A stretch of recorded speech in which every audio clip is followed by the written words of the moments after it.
Bien, nous allons commencer, puisqu'on va laisser 5 minutes au retardataire pour arriver, ce sera suffisant, et que les prochains devront s'asseoir par terre ou sur la banquette. Donc merci d'être aussi nombreux. C'est une grande satisfaction pour le Café Philo de la Garde de vous voir si nombreux. Et puisque je repère parmi vous un certain nombre de têtes nouvelles, j'en profite pour vous indiquer rapidement comment nous fonctionnons. Donc nous sommes une association de 1901, ce qui est donc avec une cotisation pour couvrir nos frais. On a un site internet, on filme, on a des vidéos que vous pouvez ensuite consulter, on a un bulletin, voilà, donc il y a un certain nombre de frais incompressibles qui font qu'on vous demande une petite adhésion, une participation à la séance. Nos séances se passent en 3 temps. Le discours de l'intervenant, en l'occurrence ce soir votre serviteur, président de l'association. En général, je fais la première séance de l'année, mais j'ai laissé la place à Eugénie Bastier, la brillante journaliste du Figaro, qui n'était libre qu'en septembre, et donc c'est pour ça que j'interviens ce soir et non pas comme d'habitude sur la première séance de l'année. Donc, premier temps, le discours de l'intervenant. On essaye de ne pas dépasser les 35-40 minutes. Parfois, je déborde un peu, mais j'essaye de ne pas le faire. Deuxième temps, le dialogue avec chacun d'entre vous. Donc, la parole est libre. On vous demande simplement de ne pas faire une deuxième conférence après la mienne. Si vous voulez faire des cafés philo, vous venez me voir. On confiera peut-être une séance. Mais il faut essayer de faire en sorte que le plus grand nombre d'entre vous puisse s'exprimer en toute liberté et en tout respect, évidemment, de la parole des uns et des autres. C'est la clé de notre réussite. Et puis le troisième temps, c'est un repas à l'auberge pour les personnes qui veulent continuer à dialoguer. C'est un moment très agréable. Donc ce n'est pas du tout une obligation, bien sûr. Je vous donne, comme chaque mois, le menu qui nous attend tout à l'heure, au prix de 25 €, terrine de volaille, sauté d'agneau, dessert, café et vin compris. Donc on est toujours très bien traité par l'auberge provençale, et donc ceux qui veulent participer à ce dîner tout à l'heure, après mon intervention et avant le débat, on vous demandera de lever le doigt pour qu'on puisse vous dénombrer et prévenir les cuisines de l'auberge, parce que c'est toujours très désagréable quand on arrive à table et qu'il manque un couvert, c'est un peu déplaisant. Voilà, donc on essaye de dénombrer exactement le nombre des convives pour prévenir Albert et les cuisines de l'auberge. Quelques petites annonces rituelles. Le prochain Café Philo aura lieu le 9 novembre. Le thème sera l'héritage, et l'intervenante, beaucoup d'entre vous la connaissent. Elle fait un tabac chaque année parce qu'elle est très remarquable. C'est Valérie Dufayet qui arrive de Marseille, qui va traiter le thème de l'héritage. Elle a une très belle association qui s'appelle Philoson, où elle fait de la philosophie avec les enfants. Elle est professeure de philosophie à Marseille et à l'école de journalisme également de Marseille. Donc c'est quelqu'un qu'on aime beaucoup et qu'on fait revenir très régulièrement dans notre Café Philo. Et puis je me permets d'annoncer une conférence que je ferai mercredi prochain. On a une semaine sur le rire à la Garde, vous voyez, on va parler de choses un peu tristes aujourd'hui, on a le droit aussi d'être un peu joyeux de temps en temps, ça fait pas de mal. Et donc, dans le cadre de cette semaine du rire, on m'a chargé de faire une conférence sur le rire qui aura lieu le 17 octobre, mercredi 17 à 18h30 au Théâtre du Rocher, à la Garde. L'entrée est tout à fait libre et gratuite. Donc si vous voulez, non pas rire, mais entendre parler du rire et peut-être rire un peu également, vous serez les bienvenus, donc le mercredi 17 à 18h30. Voilà, je crois avoir dit à peu près l'essentiel. Alors avant d'entamer mon propos, je voudrais faire 2 remarques liminaires. La première, c'est que quand j'ai décidé ce sujet, on établit nos programmes au mois de juin en général pour l'année entière, j'ignorais totalement qu'une coïncidence, un hasard, certains diraient une synchronicité. La synchronicité, c'est ce dont viendra nous parler quelqu'un que j'admire beaucoup, qui est Philippe Guillemont, physicien. Synchronicité et libre arbitre. Je suis très content de l'avoir, ça fait des années que j'essaye de le faire venir à la Garde. Donc un hasard ou une synchronicité, j'ignorais complètement que au moment où ce Café Philo se déroulerait, je recevrais les premiers exemplaires de mon dernier ouvrage, En chemin avec Nietzsche, qui est un recueil d'articles, 40 ans de travail sur Nietzsche. Et figurez-vous que le second article de ce recueil s'appelle « L'invention de la vérité ». Ça ne s'invente pas. Si bien que je serai obligé tout à l'heure, dans la 3e partie de mon exposé, de me demander ce que le grand Nietzsche aurait pensé des fake news, l'invention de la vérité.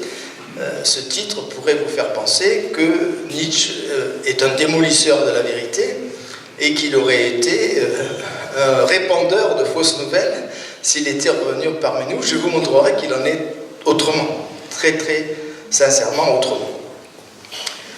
Alors, on avait déjà abordé des sujets qui peuvent être complémentaires par rapport à celui-là. L'un, il y a très très longtemps, j'ai retrouvé ça dans nos archives grâce à notre site internet qui contient tous les programmes.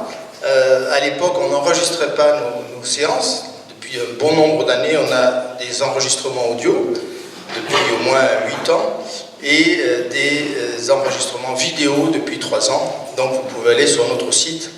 Si vous avez peur de ne pas trouver l'adresse, vous tapez Café Philo et vous tombez sur Café Philo Lagarde parce qu'on a acheté le nom de domaine Café Philo. On nous propose des millions d'euros pour le vendre, mais on ne vend pas.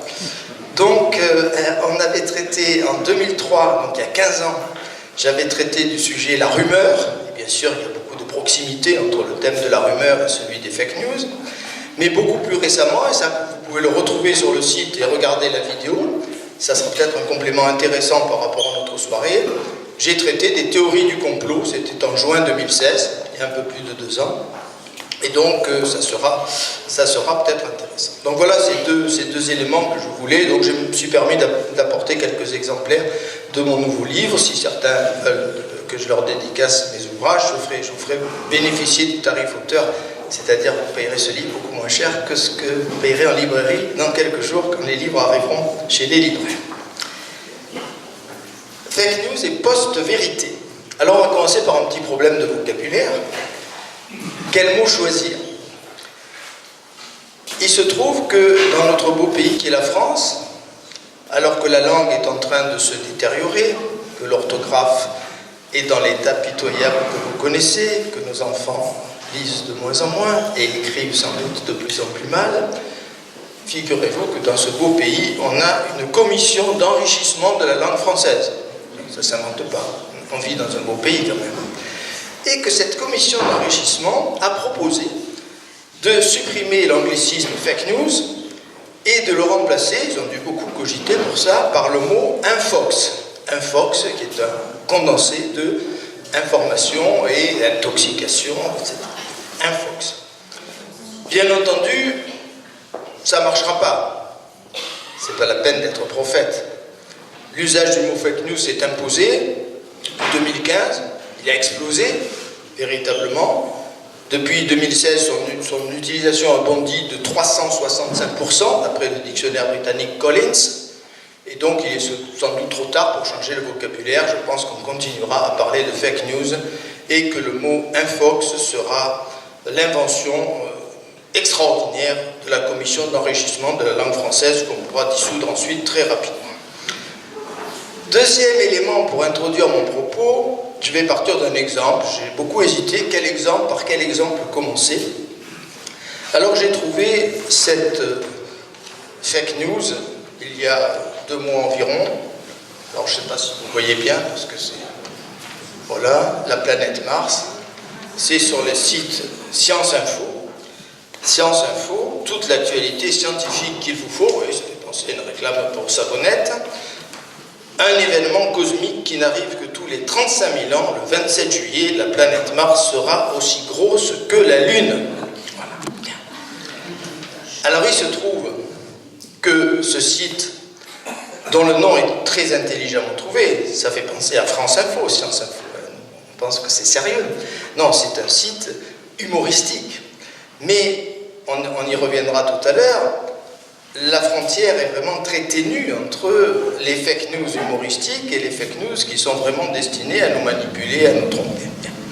Alors, si je pars de cet exemple, c'est d'abord pour vous montrer qu'il y a différents types, évidemment, de fake news, mais c'est aussi pour vous montrer que on est vraiment sur le fil du rasoir et qu'il y a toujours une part de vérité, évidemment, dans les fausses nouvelles, comme dans les rumeurs, c'est ce qui fait leur force. L'information revient pratiquement tous les ans sur Internet.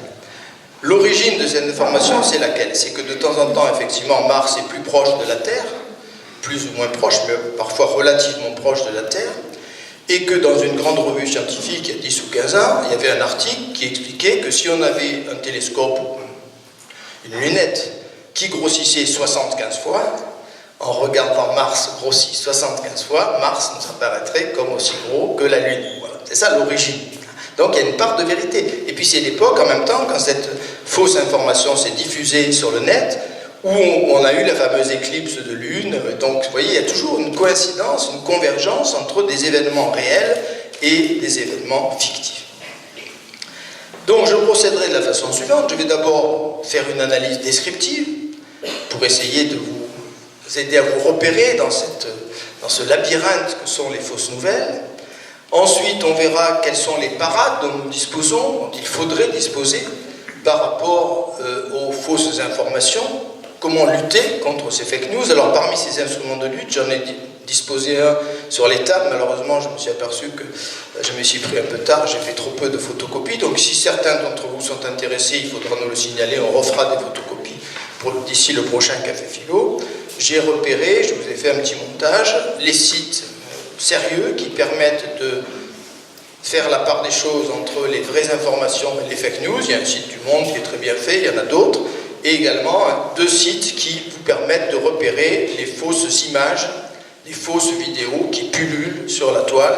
Donc c'est un peu un travail pédagogique que j'ai fait en distribuant cet instrument. Et si certains d'entre vous souhaitent, donc vous pouvez le regarder sur les tables, même s'il y en a pas un pour chacun d'entre vous, vous pouvez le regarder et me demander de vous faire des photocopies, je le ferai très très volontiers. On jouera notre rôle de Café Philo en distribuant cette information. Donc, analyse descriptive, ensuite, moyens de lutte, et enfin, le plus important, l'aspect philosophique des choses, la post-vérité, c'est le deuxième mot de mon sujet de ce soir. On parle beaucoup de fausse vérité, post-truth, en anglais ou en américain. On verra ce qu'est ce monde de la post-vérité et ce qu'il faut penser de ce monde de la post-vérité. Voilà le parcours que je vous propose, le chemin pour faire un petit clin d'œil à mon dernier ouvrage. Je commence donc par une analyse descriptive. D'un côté, on a les fake news humoristiques. On a des sites humoristiques, des sites satiriques qui ont pour objectif apparemment d'amuser le destinataire, de nous distraire. En France, il y en a un que vous connaissez sans doute, qui produit beaucoup, qui est Gorafi. Gorafi est un site très très productif, où vous avez quantité de fake news qui sont destinées à nous faire sourire, ou pas d'ailleurs. Vous avez Heusler également en France. En Belgique, chez nos amis belges, on a Nordpress, qui est un peu l'équivalent du Gorafi français. Et puis vous avez Science Info, dont j'ai tiré la photo sur la planète Mars. Mars aussi gros que la Lune. Alors qu'est-ce qu'on trouve sur ces sites humoristiques? Grâce au changement d'heure, un insomniaque reste éveillé 1 heure de plus.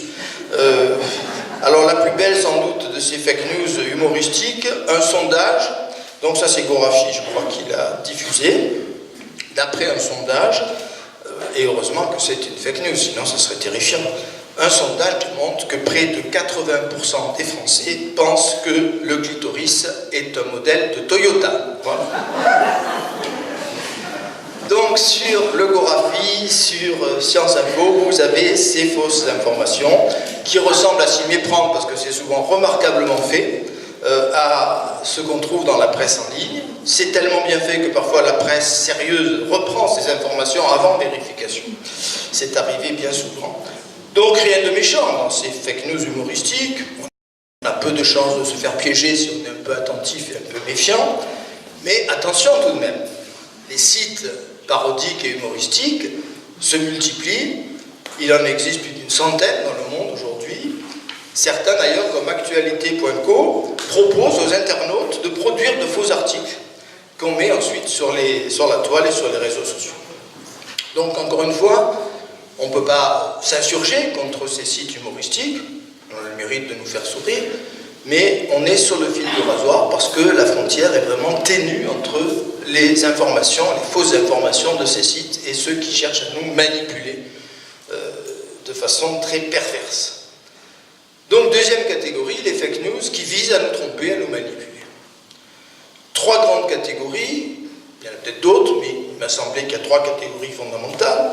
Il y a les fake news politiques, Il y a les fake news scientifiques, entre guillemets, disons, qui relèvent de la fausse information scientifique, et il y a les fake news médicales.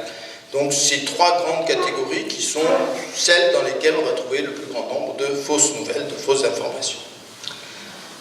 Alors, je commence par les fake news politiques, c'est celles dont vous avez peut-être le plus souvent entendu parler. Et l'époque dans laquelle on a vu exploser ce nombre de fake news, vous l'avez tous en tête, c'est la campagne américaine de Donald Trump. C'est pour ça qu'on a choisi l'image de Trump sur le petit bulletin qui vous est diffusé. Donc, durant cette campagne électorale américaine, on a vu exploser le nombre de fake news sur les réseaux sociaux. Je vous en rappelle quelques-unes. Hillary Clinton était atteinte d'une grave maladie mentale qui était soigneusement cachée par son entourage. Son mari, Bill Clinton, avait un enfant caché avec une prostituée. On pouvait voir la vidéo de cet enfant sur YouTube, etc., etc. Alors très rapidement, ça a pris une telle ampleur qu'aussitôt après l'élection de Trump, il y a eu une enquête au niveau du Congrès américain au mois de novembre qui a suivi l'élection. Les responsables de Facebook et de Google ont été mis sur le grill et on s'est aperçu très rapidement, et l'affaire est en cours encore, vous le savez aujourd'hui, que des officines russes avaient joué un rôle considérable dans cette affaire. La plupart de ces fake news venaient de Russie et avaient pour intention de discréditer Hillary Clinton et de favoriser, pour des raisons géopolitiques qu'on connaît ou qui nous échappent, l'élection de Donald Trump. Alors en France, on n'a pas été spécialement en reste. Les présidentielles 2017, on a dénombré au moins 14 fake news sur Emmanuel Macron pendant la campagne des présidentielles 2017. La nouvelle qui a fait le plus de bruit, c'était que Macron était le candidat préféré de l'Arabie Saoudite. C'est parti d'un site qui a été créé spécialement pour l'occasion, un site qui imitait parfaitement un journal belge qui s'appelle Le Soir, un grand journal belge, un peu l'équivalent du Monde en Belgique. Et dans un article qui était daté du 25 février, Macron était présenté comme le candidat préféré de l'Arabie Saoudite. Tout était parfaitement imité, de l'adresse URL jusqu'à la signature de l'article. L'article était attribué à l'AFP et les détails étaient extrêmement précis. L'Intox s'appuyait même sur le témoignage d'un député socialiste belge qui s'appelle Philippe Claus, qui s'est empressé évidemment de démentir cette fausse information. Alors beaucoup de rumeurs aussi sur la sexualité du président Macron. N'attendez pas que je vous fasse des révélations ce soir. Il se peut que parmi ces fake news, certaines contiennent une part de vérité. Je n'en sais rien. En tout cas, ce dont je suis absolument certain, c'est que ça n'avait rien à faire dans une campagne présidentielle, parce que la sexualité de nos présidents de la République doit nous être totalement indifférente. C'est mon point de vue, j'espère que c'est aussi le vôtre. Ensuite, on a Mélenchon. Mélenchon a été bien visé également. La Rolex de Mélenchon à 18 000 €. Un assemblage de photos qui a circulé sur les réseaux sociaux, c'était en avril 2016, largement partagé. Donc un montage très très bien fait qui nous disait que, scandaleusement, ce candidat des classes populaires, comme on disait au vieux temps du Parti communiste français, avait une Rolex à 18 000 €. Il a démenti évidemment cette information. Je n'ai pas de Rolex. J'informe mes lecteurs que ce genre de rumeur à mon sujet va se développer au fur et à mesure que je talonnerai Hollande et que je progresserai. Bien. Donc le site France Info avait expliqué à l'époque qu'il s'agissait d'une montre de Seiko, comme ça vous connaissez la marque de la montre de Mélenchon, vous sortirez moins idiot de la soirée. Donc c'est une Seiko qui vaudrait entre 70 et 200 €, donc une montre relativement modeste. Beaucoup de vidéos. Parmi ces vidéos, une a beaucoup circulé, ce sont des infirmières françaises agressées violemment par un migrant. Les images ont beaucoup impressionné. En fait, ces images viennent de Russie, là encore. Elles ont été tournées à Novgorod, en Russie, au mois de février 2017. Un homme russe de 38 ans, fortement imbibé d'alcool, probablement de vodka, mais je n'ai pas d'informations plus précises, a été arrêté à la suite de cette agression, et on nous a présenté ces images comme étant une agression d'infirmière française par un migrant.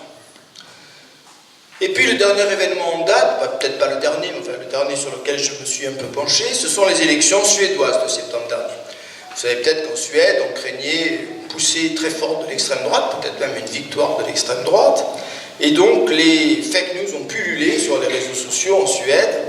Et je vous invite à aller rechercher sur Internet les réactions d'un journaliste qui s'appelle Anders Lindberg, qui est le chef du service politique du plus grand journal suédois, qui a développé des réflexions relativement intéressantes. Je le cite: « Les gens ne croient plus leurs voisins, les journaux, les politiques. Ils nous lisent mais ne nous croient pas. La crise est une crise de méfiance dans l'information. » Donc, effectivement, on est là devant quelque chose qu'on va développer dans la suite de l'exposé, ce rejet, cette perte de confiance, cette perte de crédibilité.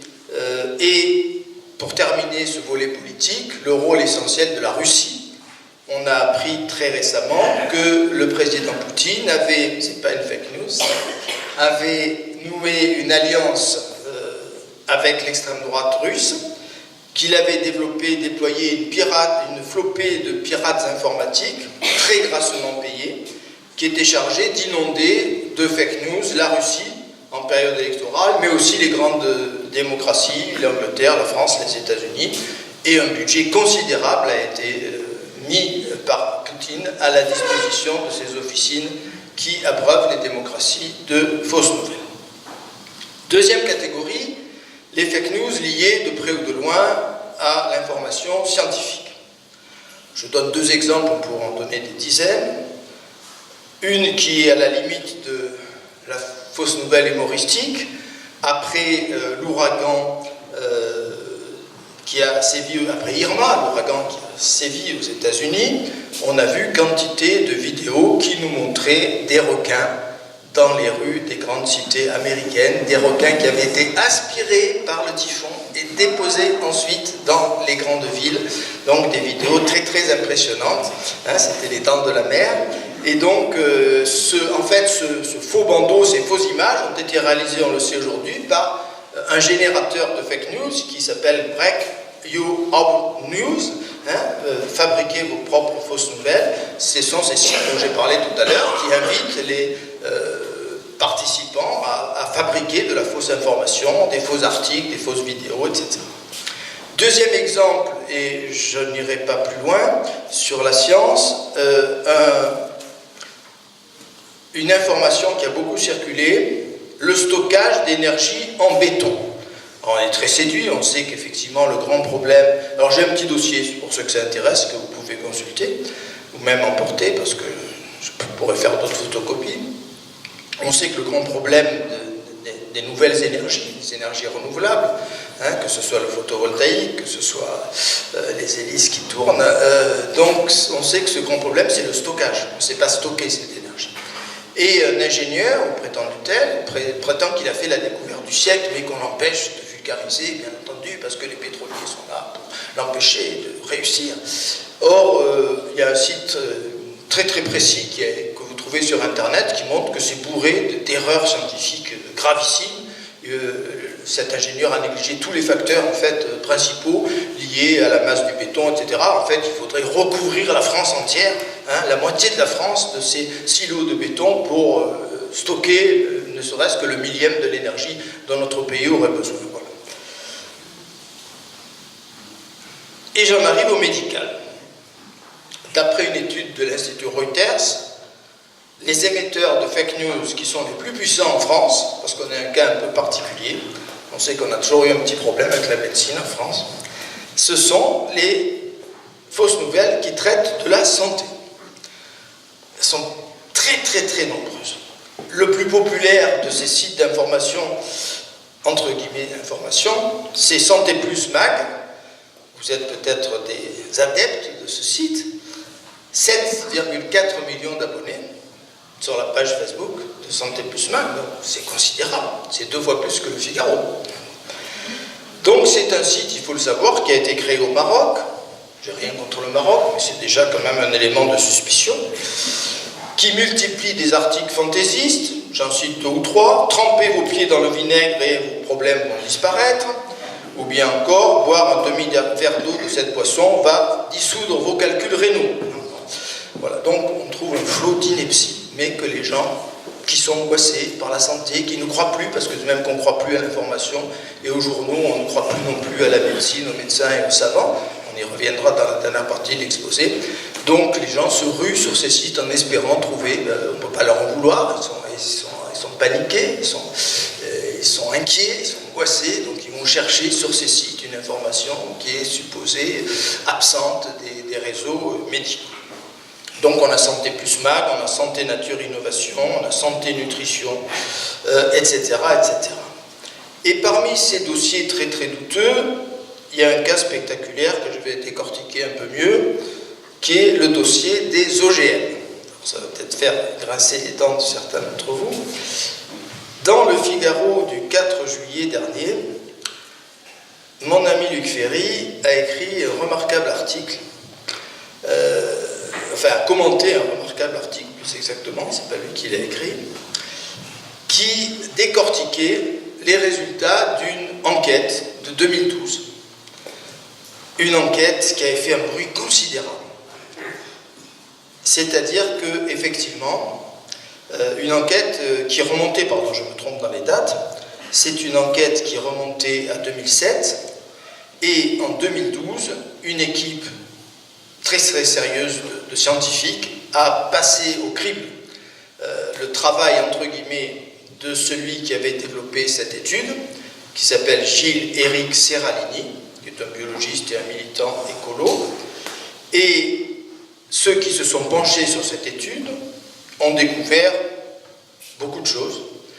Ils ont découvert d'abord et en premier lieu que les rats, parce que c'est toujours sur les malheureux rats qu'on expérimente, que les rats auxquels on avait fait ingérer du maïs OGM appartenaient à une espèce de rat dont 50% des individus développent des cancers au bout de 2 ans. 50% de cette espèce de rat développent, la moitié de l'espèce, la moitié des individus de cette espèce développent tous des cancers avant l'âge de 2 ans. Bien. Et deuxièmement, l'expérience portait sur un nombre beaucoup trop réduit de rats, une dizaine par groupe testé, ce qui fait que c'était une expérience qui n'avait aucune validité. Mais ça va beaucoup plus loin. Ça va beaucoup plus loin. Qu'est-ce qui fait que cette fausse information a circulé comme elle a circulé? Il y a au moins 2 éléments de réponse. Le premier, les images. Dans le Nouvel Observateur, on a vu des photos terrifiantes de malheureuses créatures déformées par les cancers. On avait des larmes qui coulaient, des créatures, des rats déformés par d'atroces cancers, avec des commentaires qui montraient que l'OGM produisait ce terrifiant résultat. Mais il y a plus. Serralini avait fait signer aux journalistes auxquels il avait envoyé son étude une clause de confidentialité. Il demandait aux journalistes de ne jamais soumettre les travaux qu'il leur présentait à des experts indépendants. Ce qui est terrifiant, c'est que les journalistes ont signé ces clauses. C'est hallucinant.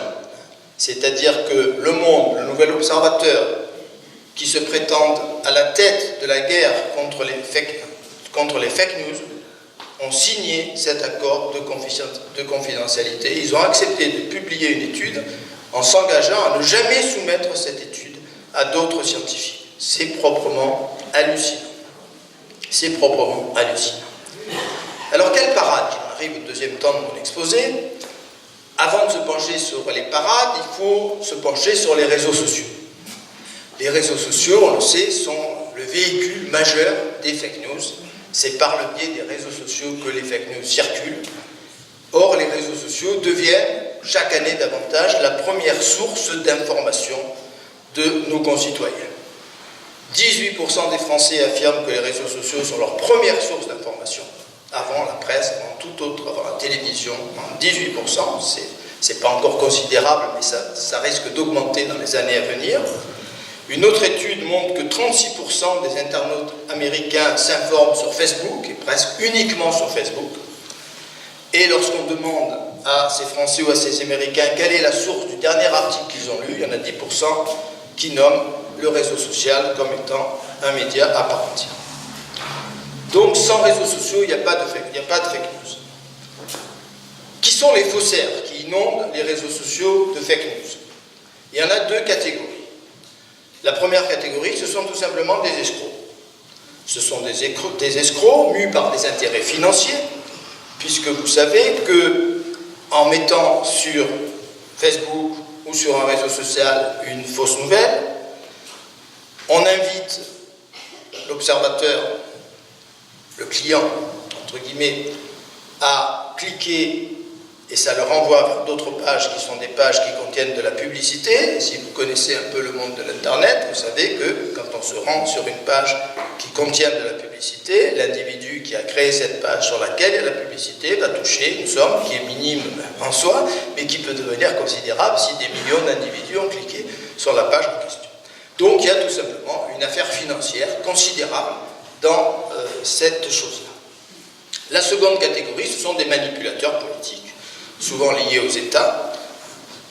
La Russie a joué un rôle considérable. On a découvert à l'occasion de l'enquête américaine sur la campagne de Trump qu'il y a une mystérieuse société écran en Russie qui s'appelle Internet Research Agency et que cette société a joué un rôle considérable dans la campagne américaine. Il y a 126 millions de membres de Facebook qui ont été exposés à des messages qui venaient de cette officine et un nombre considérable de vidéos qui ont été vues sur YouTube en particulier, avec des robots, etc. Élément supplémentaire, la vitesse extraordinaire de propagation de ces informations. Alors là, il y a une étude très remarquable, qui est relativement récente, une étude du MIT, le Massachusetts Institute of Technology, qui est bien connu, qui a porté sur 126 000 fake news, c'est considérable, entre 2006 et 2017, 11 ans. C'est une étude gigantesque. Et les auteurs de cette étude ont démontré que plusieurs choses. D'une part, que 63% des sondés avouent ne plus pouvoir faire la différence entre une vraie information et une fake news. Et ensuite, que les fake news se diffusent à une vitesse considérable, incomparablement plus rapide que les vraies informations. Il y a une vitesse gigantesque. Alors ça rejoint ce qu'on avait dit sur la rumeur il y a 15 ans. Sur la rumeur, qu'est-ce que je vous avais dit en appuyant sur le livre de Cap Ferrer? Qu'une rumeur, c'est une information chaude et que le démenti de la rumeur, c'est une information froide. Ça n'intéresse personne, le démenti d'une rumeur. Mais on retrouve la même chose ici aujourd'hui. C'est-à-dire que l'information fausse, elle est excitante, elle est intéressante, c'est un scoop, on est très intelligent parce qu'on l'a avant les autres, on retrouve tous les paramètres que Cap Ferrer avait remarquablement développés dans son livre sur la rumeur, le plus vieux média du monde. Et donc, effectivement, les fausses informations, c'est ce qu'a démontré cette étude du MIT, et c'est évidemment fort inquiétant, elles sont renvoyées 70% de fois de plus que les informations exactes. Quel que soit l'âge, quelle que soit la qualité, c'est pas lié au niveau de formation de l'individu. On reçoit une fake news, et bien on va 7 fois sur 10 la diffuser beaucoup plus rapidement et en beaucoup plus grand. Donc ils ont fait des études très très poussées. Ils ont montré la vitesse de propagation de ces informations. 126 000 informations pour 3 millions de personnes diffusées, etc. Donc il y a des chiffres consternants qui montrent que c'est un processus en cascade, évidemment, ça ressemble à des processus que vous connaissez, hein, une personne qui en avise 10, qui en avise 100, qui en avise 1000, qui en avise 10 000, voilà, c'est comme ça que ça fonctionne, et donc une vitesse absolument extraordinaire. Alors cette vitesse, elle est renforcée par quoi? Elle est renforcée par les robots. Hein. J'avais l'an dernier développé un café philo sur les robots que j'ai reproduit hier, pas plus tard qu'hier. Et apparemment, je ne me suis pas trop loupé, puisque certaines personnes qui ont assisté à cette conférence sont là ce soir, et je les en remercie. Donc, ces informations, elles sont diffusées par des robots, qu'on appelle des bots, hein, BOTS, en jargon américain. Ce sont ces robots qui diffusent massivement, par millions, en une fraction de seconde, sur Facebook, YouTube, etc., les fausses informations sur Twitter, etc. Lors de l'enquête du Congrès américain, les Américains ont découvert avec stupéfaction, ils l'ignoraient pour la plupart d'entre eux, que Facebook et YouTube fonctionnent pratiquement sans intervention humaine. tout est numérisé, tout est automatique. Il y a très très peu d'intervention humaine. Et si on est déjà dans ce qu'on va appeler tout à l'heure, dans quelques instants, la post-vérité, c'est qu'effectivement, ces robots permettent de diffuser donc par millions de l'information en quelques millisecondes, des informations fausses qui vont évidemment troubler et qui vont en plus se diffuser ensuite par notre propre initiative. Il y a des dizaines de milliers de robots qui ont réussi à déverser durant la campagne américaine 20% des tweets qui ont été publiés pendant cette campagne. Et on s'aperçoit que les premières publications de ces fake news sur Facebook ont suscité plus de réactions que les 20 articles d'information les mieux vérifiés de la presse américaine. Alors j'en arrive aux parades. Quelles parades? Bon, il y a d'abord les parades qu'on pourrait espérer des réseaux sociaux eux-mêmes. On a ces GAFA, on a ces empires, ces multimilliardaires qui dirigent Facebook, Google, Twitter, etc. Alors durant la campagne américaine, après la campagne américaine, ils ont été interpellés, bien entendu, mis en cause. Mark Zuckerberg, en particulier, a été mis en cause. Alors il faut faire une différenciation quand même intéressante. Ça, c'est un chiffre que j'ai trouvé, que j'ignorais. Peut-être l'ignorez-vous vous aussi. Il faut donner une palme à YouTube. YouTube retire 90% des contenus illégaux ou des fake news dans un délai d'une semaine. 90%. Sur Facebook, on est à 39%. Et la palme de l'horreur revient à Twitter, qui retire 1% des contenus. C'est-à-dire que sur Twitter, il y a 99% des contenus faux, délirants, mensongers qui ne sont pas retirés de Twitter. Donc méfiez-vous quand même un peu de Twitter. Alors Mark Zuckerberg a dit qu'il souhaitait une information fiable, qu'il souhaitait qu'on lui fasse confiance. Mais en même temps, il a dit, à propos des négationnistes par exemple, je le cite, « Je ne cherche pas à défendre les intentions de ces personnes qui nient l'Holocauste. Ce sont des questions complexes. Mais je pense que souvent, la meilleure manière de combattre les mauvais discours, c'est de produire du bon discours. » Il a beauté en touche, ça s'appelle comme ça. Alors, en fait, on s'aperçoit qu'on peut peut-être espérer une petite police de la part de ces grands réseaux, et en même temps, il faut être conscient des limites, parce que ce qui fait la richesse des réseaux, c'est précisément la vitesse à laquelle l'information circule, la vitesse à laquelle les pages circulent. Et donc introduire une notion de surveillance, de profondeur éditoriale dans ce domaine-là, ça paraît vraiment extrêmement utopique, c'est contre la mécanique et la logique même des réseaux sociaux. Donc on est quand même un petit peu sceptique sur ce qu'on peut attendre des propriétaires et des organisateurs, tant qu'il sera possible de gagner beaucoup d'argent en diffusant des fausses informations et de les promouvoir, eh bien le problème risque de rester en suspens pendant encore très très longtemps. Il faudrait s'attaquer au modèle économique même des plateformes, et c'est sans doute pas demain la veille. Alors une deuxième parade, et la France a pris un peu la tête de file dans ce domaine, vous le savez comme moi, c'est la législation. Est-ce qu'il faut légiférer? Je vais vous présenter très vite des arguments favorables et des arguments hostiles à la législation.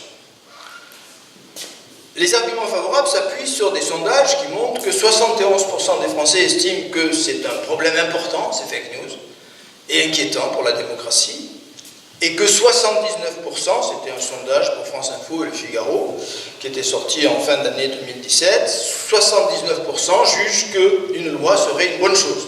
Donc le gouvernement s'est évidemment emparé de cette volonté supposée des Français, et notre ministre, bientôt notre ex-ministre de la Culture, Françoise Nyssen, je vous révèle aucun scoop, tout le monde le sait. Bon.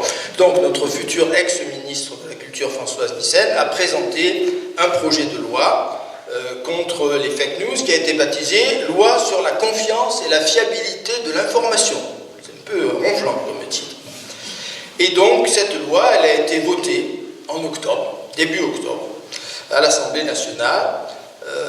Elle se concentre sur les tuyaux, sur les moyens par lesquels passent les fausses informations, sur les réseaux sociaux, sur les médias. Pour l'instant, cette loi est limitée aux périodes électorales, mais il est probable qu'il y aura une volonté de l'étendre à toutes les périodes, et en faire une loi constante de notre République. Donc il y a des arguments favorables disant il faut peut-être réagir, il faut peut-être une loi, mais il y a aussi des arguments hostiles.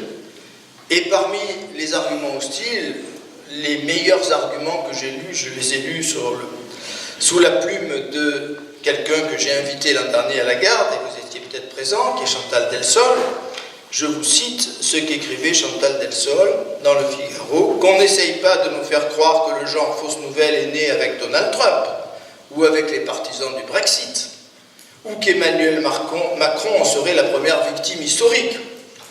Il suffit de se rappeler l'époque où une certaine presse affirmait que les goulags soviétiques n'existaient pas, en voyant l'infortuné Kravchenko en procès, ou plus tard que l'archipel du goulag avait été écrit par la CIA, et pas par Solzhenitsyn. On a peu de mémoire sur ces choses-là. Moi, j'ai tenu à rappeler cette mémoire en 2004, mais ça m'a valu de gros ennuis. Donc, rappelons-nous tout ça, dit Chantal Delsol. Ou encore que François Mitterrand n'avait jamais été décoré de la Francisque, ce qui est bien entendu une erreur. Il a été décoré de la Francisque, c'est une vérité historique. On se réjouirait si notre législateur découvrait un moyen de punir les fausses nouvelles sans instaurer en même temps une police de la pensée. Qui décidera qu'il s'agit d'une fausse nouvelle? Au regard de quels critères? Qui caractérisera la fausse nouvelle? On tremble. La société peut bien se défendre contre les canulars, tout autant qu'elle peut les inventer. Vouloir une loi contre ce genre de perversion, c'est mal aimer la liberté, c'est prendre le risque d'instaurer une police de la pensée. Donc je tenais à vous lire ces quelques lignes de Chantal Delsol, avec laquelle je me sens plutôt en harmonie, mais vous aurez tout à fait le droit tout à l'heure de prendre le contre-pied absolu et de défendre l'idée d'une législation. C'est un café filou, je n'ai pas la vérité, puisque de toute façon la vérité n'existe pas. Donc, j'en arrive à la troisième et dernière partie de mon exposé, celle qui peut-être nous intéresse le plus, la dimension philosophique de ce problème. Il y a de nombreuses raisons de penser que les fake news sont un signe parmi d'autres de ce que Nietzsche au XIXe siècle, j'en arrive à Nietzsche bien sûr, c'est inévitable, appelait le nihilisme. Nietzsche pensait que nous allions entrer dans une période d'effondrement des valeurs, de destruction de la vérité. Et donc, moi qui ai consacré 40 ans de ma vie à lire, commenter et écrire sur Frédéric Nietzsche, je suis bien obligé de prendre le problème à bras le corps. Est-ce que Nietzsche n'aurait pas été un amoureux des fake news? Comment affirmer ce que je vais faire tout à l'heure? Tant pis pour le suspense, insoutenable de mon discours. Je vais essayer de montrer que Nietzsche aurait été le dénonciateur des fake news, tout en niant la notion de vérité, ce qui évidemment est un peu compliqué, et c'est ce que je vais essayer de vous montrer dans ma dernière partie. Nietzsche est l'un des premiers à s'apercevoir au XIXe siècle, à la fin du XIXe siècle, que nous sommes en train de rompre avec la conception classique traditionnelle de la vérité. Je cite une phrase de 1880. « Nous avons la conviction que n'eut encore aucune époque, la conviction que nous ne possédons pas la vérité. Tous les hommes d'autrefois possédaient la vérité, même les sceptiques, puisque les sceptiques avaient pour vérité qu'ils n'avaient pas de vérité, ce qui était une vérité. » Donc, Nietzsche est catégorique, nous sommes privés de vérité, nous sommes les premiers hommes de la planète et de l'histoire à être privés de vérité. Ou bien cette autre formule qui est magnifique, que j'ai très très souvent citée, de Jeunesse cette fois, 1873, qu'est-ce que la vérité?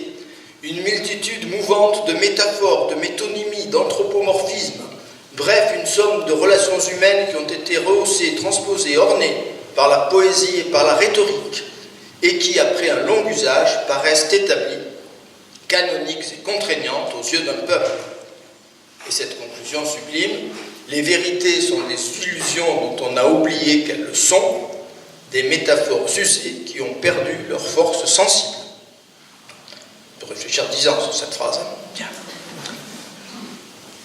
Alors, qu'est-ce qui se passait avant Nietzsche? Quel était le statut de la vérité dans la philosophie occidentale depuis les Grecs? L'immense majorité de nos philosophes avaient construit leur système sur ce que j'appellerais trois postulats. Trois postulats parce qu'effectivement, c'était des présupposés qui n'étaient pas démontrés, qui allaient de soi, parce qu'on a besoin en philosophie, comme en mathématiques, de partir de quelque chose, et on part nécessairement de propositions non démontrées. On ne peut pas tout démontrer, on ne peut pas démontrer ce à partir de quoi on démontre tout le reste. Un certain Wittgenstein a montré ça magnifiquement, et quelques autres aussi. Donc, quels étaient ces trois postulats? Le premier, il existe en dehors de nous une réalité stable, une réalité identique à elle-même, au moins le temps que je parle de cette réalité, elle est là. Il y a quelque chose de stable en dehors de nous, de fixe, d'immobile, sans quoi, le temps que j'ouvre la bouche, mon discours est faux, puisque la réalité dont je parle a changé quand je termine ma phrase. Bon.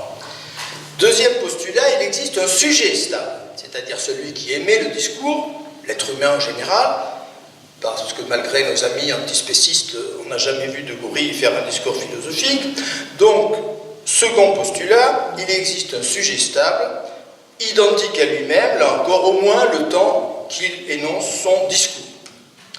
Et troisième postulat, ce sujet stable et cette réalité observée stable sont deux entités séparées qui existent indépendamment l'une de l'autre. Alors vous savez comme moi, et Guillaume nous en parlera au mois de mai, je suis un grand passionné de physique quantique depuis très longtemps, que les savants ont contesté. C'est d'abord les savants, enfin d'abord les savants, non, c'est d'abord Nietzsche. Mais après Nietzsche, ce sont les scientifiques, les physiciens qui ont contesté complètement ces trois postulats. Premièrement, il n'y a pas de réalité stable, tout est en devenir permanent. Exemple privilégié, l'atome, cet atome qu'on croyait, cette particule immobile, toujours identique à elle-même, on sait que c'est une fiction totale. Il y a des ondes de probabilité, il y a tout ce qu'on voudra, mais certainement pas une réalité stable en dehors de nous. Les physiciens n'ont jamais trouvé, et sont persuadés aujourd'hui qu'elle n'existe pas. Deuxièmement, le sujet, eh bien, ce sujet, il est lui aussi en mouvement, la psychanalyse est par-ci par-là, les sciences humaines, la neurologie, bon, nous changeons les neurones de notre cerveau à la vitesse grand V, bon, voilà. Donc pas de sujet stable. Et troisièmement, cette indépendance, nous n'y croyons plus du tout non plus. Alors, ça, ce serait le volet scientifique que j'écarte parce que ce n'est pas notre propos, mais je dirais que ce qui est vrai de la nature, quand on observe la nature, pas de sujet stable, pas d'objet stable, et une indépendance du sujet et de l'objet, c'est encore plus vrai sur les réalités culturelles ou humaines. La réalité stable en dehors de nous, culturellement, elle n'existe pas. Les sociétés sont mouvantes, les morales vont et viennent, rien n'est identique à soi dans l'histoire des hommes et dans l'histoire des cultures. Il y a des stabilités relatives, mais rappelez-vous la phrase de Valéry qui semblait extraordinaire quand il l'a prononcée. Nous autres civilisations, nous savons maintenant que nous sommes mortels. Et en France, on a un extraordinaire philosophe que je vous recommande, qui vient de découvrir cela à son tour. Il s'appelle Michel Onfray. Il a fait une découverte fabuleuse. Il a compris que les civilisations sont mortelles. Il était temps, mais c'est mieux que rien. Donc, pas de réalité stable, pas de société stable, pas de sujet stable. Et donc, effectivement, on est entré dans la post-vérité. La post-vérité, le mot post-vérité, post-truth, ça a été, ce mot, il a été élu mot de l'année. Mot de l'année en 2016 par le dictionnaire Oxford. Mot de l'année. Donc, c'est quelque chose, évidemment, de très, très important et qui se développe. Alors, quelques mots rapides sur la post-modernité. Il est certain que un certain nombre de philosophes en France en particulier, et vous les connaissez au moins de nom, ces philosophes qu'on appelait les philosophes de la déconstruction, Foucault, Deleuze, un certain nombre d'autres, qui font que les Américains parlent de French Theory, à propos de la philosophie française. Donc un certain nombre de philosophes français, dans les années 60, 70, 80, ont fait le deuil de la vérité. Ils sont allés très très loin dans cette déconstruction. Ils ont considéré que la vérité n'existe pas et que de toute façon, même si elle existait, ça n'avait aucune importance. Parce que nous n'émettons pas des discours pour dire le vrai, nous émettons des discours pour agir sur nos semblables, pour produire des effets. Il n'y a rien d'autre que la rhétorique. Il n'y a pas de philosophie, il n'y a pas de science. Il n'y a que de la rhétorique. On retrouve la théorie des sophistes.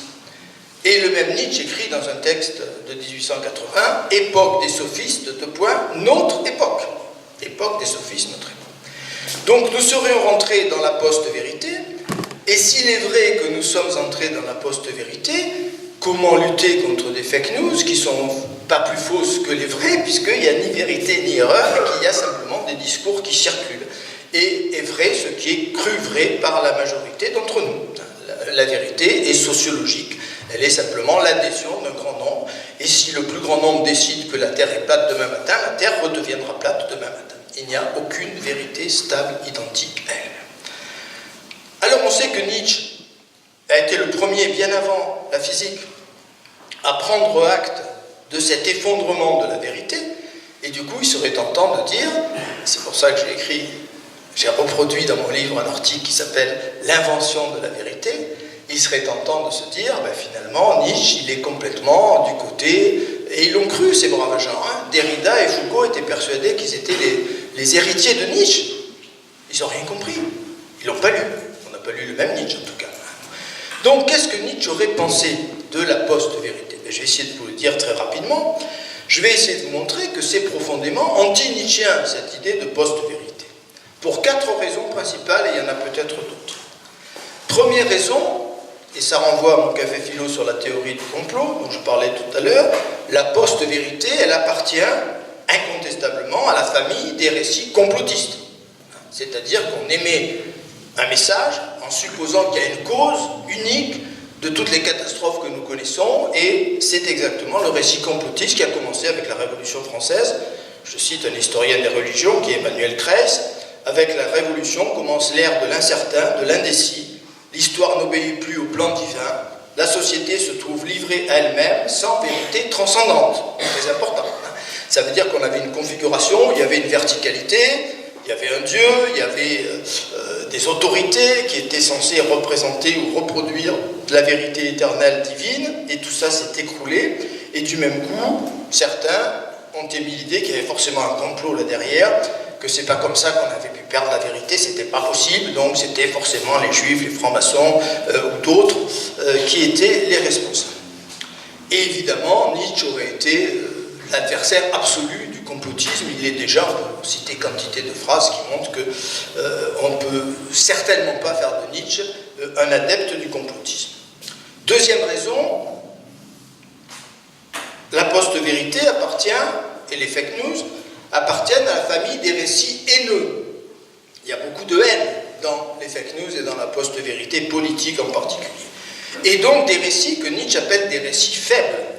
Parce que Nietzsche, en plein accord avec Spinoza, je vous l'avais développé il y a quelques années aussi dans un café philo, Être heureux avec Nietzsche, que vous trouvez sur Internet, vous trouvez la vidéo, j'avais montré dans ce café philo que Nietzsche est très proche de Spinoza, et que précisément, il considère que la haine est ce que Spinoza, le grand Spinoza, appelle une passion triste.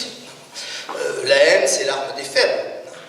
Il faut apprendre à réveiller en soi les forces positives, les forces créatrices. Je cite Nietzsche, « Le supérieur ne doit pas s'abaisser jusqu'à devenir l'instrument de l'inférieur. Le pathos de la distance doit séparer de toute éternité les tâches, comme le privilège de la cloche sonore sur la cloche fêlée. Leur droit à l'existence est 1000 fois supérieur. Eux seuls sont les garants de l'avenir. Eux seuls ont des devoirs vis-à-vis de l'avenir des hommes. » Voilà, cette phrase est un peu violente, je vous l'accorde, mais elle nous fait comprendre que Nietzsche serait aux antipodes des fake news pleines de haine, qui supposent effectivement beaucoup de faiblesse chez la part de ceux qui les émettent. Troisième argument, la post-vérité appartient à la famille des récits que j'appellerais mono-idéistes. Mono-idéistes. On retrouve un peu les théories du complot. C'est-à-dire, il y a une seule idée, il y a une seule piste, il y a une seule hypothèse qui explique tout, qui fait comprendre tout. Il y a un grand complot, alors ce complot, d'où il vient, et puis il vient peut-être de Monsanto, il vient de je ne sais pas quoi, on a évoqué la science, enfin la science entre guillemets. Donc c'est un récit mono-idéiste qui a une hypothèse. C'est un grand croyant, en fait, l'émetteur de fake news, lui qui ne croit pas en la vérité, en fait, il croit beaucoup. C'est un grand croyant. Il est persuadé que lui, il a trouvé la vérité, il a trouvé ce qui explique tout. Et je cite Nietzsche à nouveau, « Que seule une interprétation du monde soit légitime, où vous autres subsistiez légitimement, où l'on ne puisse explorer et continuer de travailler que dans votre sens, et qui n'admette autre chose que compter, calculer, peser, voir et saisir, Voilà qui n'est que balourdise et naïveté quand ce ne serait pas de l'aliénation ou du crétinisme. Il y va fort, hein? Donc, nous sommes devant un récit mono-idéiste que Nietzsche aurait qualifié de crétin. Il n'y a aucun doute à ce sujet. Et enfin, dernier argument, et peut-être le plus important de tous, la post-vérité appartient à la famille des récits grégaires, panurgiques. Nietzsche est persuadé que pendant une longue période de son humanité, les hommes ont eu besoin de se serrer les coudes, de partager des croyances. C'était une condition de survie, parce que nous sommes des animaux fragiles. Comme disait Kant, que Nietzsche a beaucoup lu, on n'a pas de crocs, on n'a pas de griffes, on ne court pas vite, on ne saute pas haut, on aurait dû être rayé de la carte. Donc, parmi les armes qu'on a eues pour survivre, il y a notre intelligence, notre inventivité, mais il y a aussi cet instinct grégaire qui a été un atout, et c'est mal compris par les lecteurs de Nietzsche quelquefois. Mais peu à peu, l'organisation sociale, le développement de l'intelligence a fait que l'individu s'est émancipé et qu'est apparu celui que Nietzsche appelle la plus jeune créature, c'est-à-dire l'individu. Donc Nietzsche est un philosophe de l'individualité, et du même coup, il serait l'ennemi absolu de ces grands discours grégaires partagés par des millions d'individus, peu informés et peut-être un peu crétins. Il aurait été l'ennemi radical de tout cela. Alors je conclus. Si la vérité au sens classique est peut-être derrière nous, Nietzsche s'est peut-être pas trompé, il est peut-être probable qu'on ne ressuscitera pas l'ancien paradigme, l'ancien système dans lequel il y avait une source transcendante, une vérité d'origine divine. C'est peut-être une chose à laquelle nous avons renoncé et qui ne fait plus partie de notre constellation culturelle. En tout cas, pour la plupart d'entre nous, il y a des résistants, mais on en parlera peut-être. Donc, si cette vérité est sans doute derrière nous, ça ne veut pas dire que les discours humains sont équivalents et que l'erreur vaut la vérité et que la vérité vaut l'erreur, au sens large du terme. Croire que tout se vaut, que tout est égal et que toutes les informations sont indifférenciables, c'est ce qu'on appelle, chez certains philosophes aujourd'hui, le nihilisme mou, hein, parce que le nihilisme est complexe. Il y a le nihilisme mou ou le relativisme mou. Mon regretté ami et remarquable philosophe que vous connaissez peut-être, Jean-François Mattei, qui est venu ici dans cette salle à plusieurs reprises, était le plus grand dénonciateur en France du relativisme. Ce relativisme qui voudrait faire croire que tout se vaut, que tout est égal, etc. Nous baignons dans ce politiquement correct aujourd'hui. Si on relit le prologue du Zarathustra, qui est quand même une des œuvres centrales et majeures, on s'aperçoit que le prophète annonce deux voies pour l'humanité, la voie du dernier homme. Le dernier homme, c'est cet animal, effectivement, grégaire, moutonnier, fragile, qui croit à son petit bonheur pour le jour, son petit bonheur pour la nuit, qui cligne de l'œil, et puis il annonce en même temps le surhumain, c'est-à-dire une voie de développement et d'amélioration de l'humain. Donc il me semble que, contrairement à ce qu'ont cru ces faussaires, et je pèse mes mots, que sont Foucault, Derrida et consorts, quiconque a lu Nietzsche sait que le philosophe ne s'en rangerait en aucune façon dans le camp de la post-vérité, qui est un symbole du nihilisme, parce qu'il est le plus grand adversaire du nihilisme qui ait jamais existé. Merci de m'avoir écouté.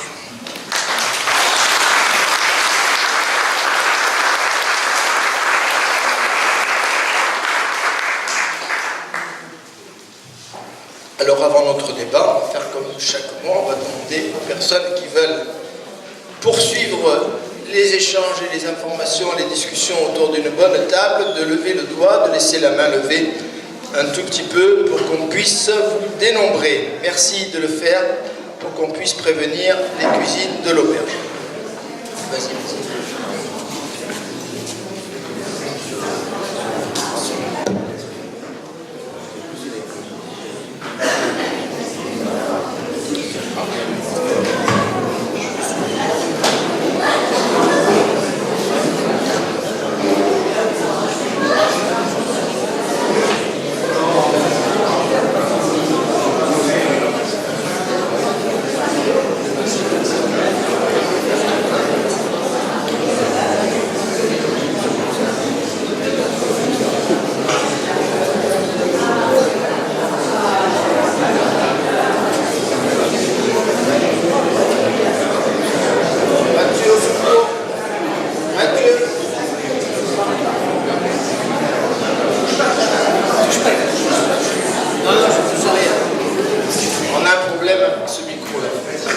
Et il est allumé.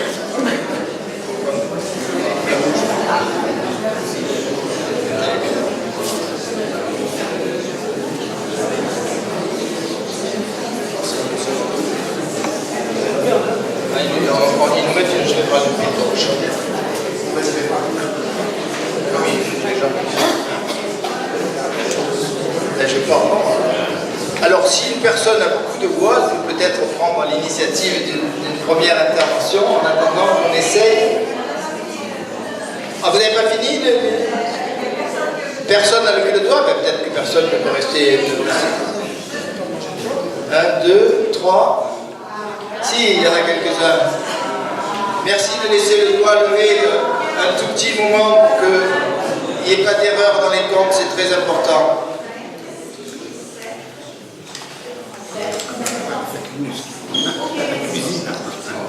Bien. Alors, si. Ah, ça y est, bravo Mathieu. Ils nous ont livré des vieilles piles. La parole est à vous, on va maintenant échanger. Tant que vous avez des questions, des interpellations, des protestations, on est là pour échanger. Et j'espère que vous aurez beaucoup de choses à dire sur un sujet qui nous préoccupe tous.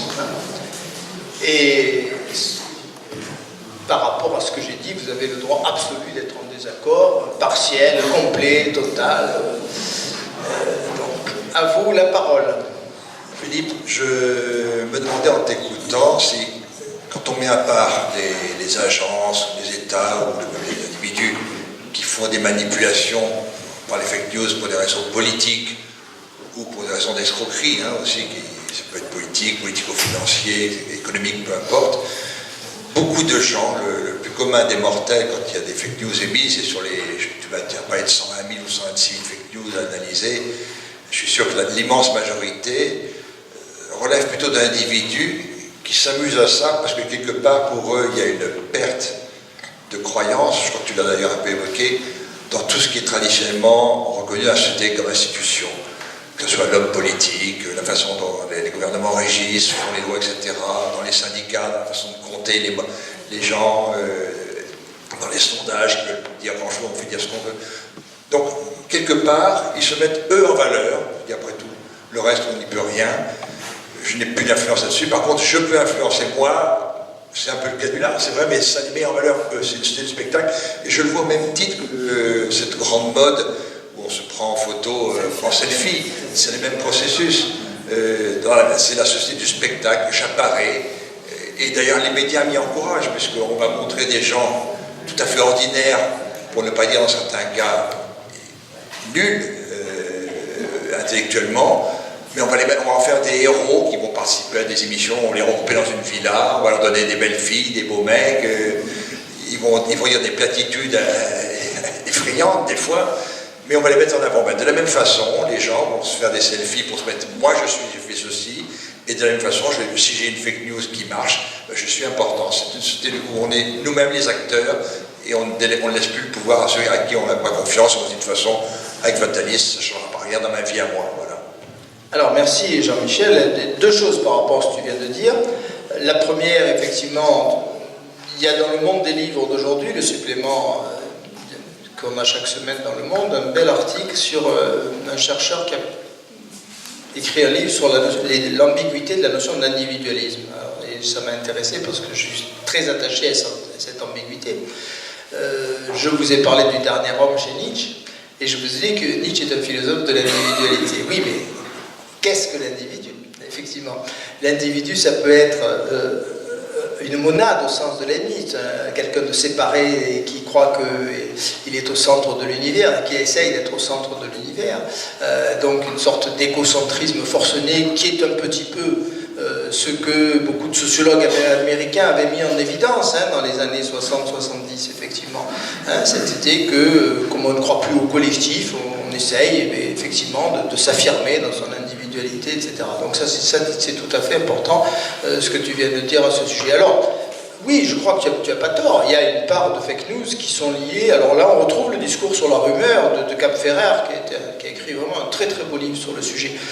Effectivement, celui qui qui est en possession d'une rumeur, qui croit être une information que les autres n'ont pas, se sent important, bien évidemment, tu as tout à fait raison.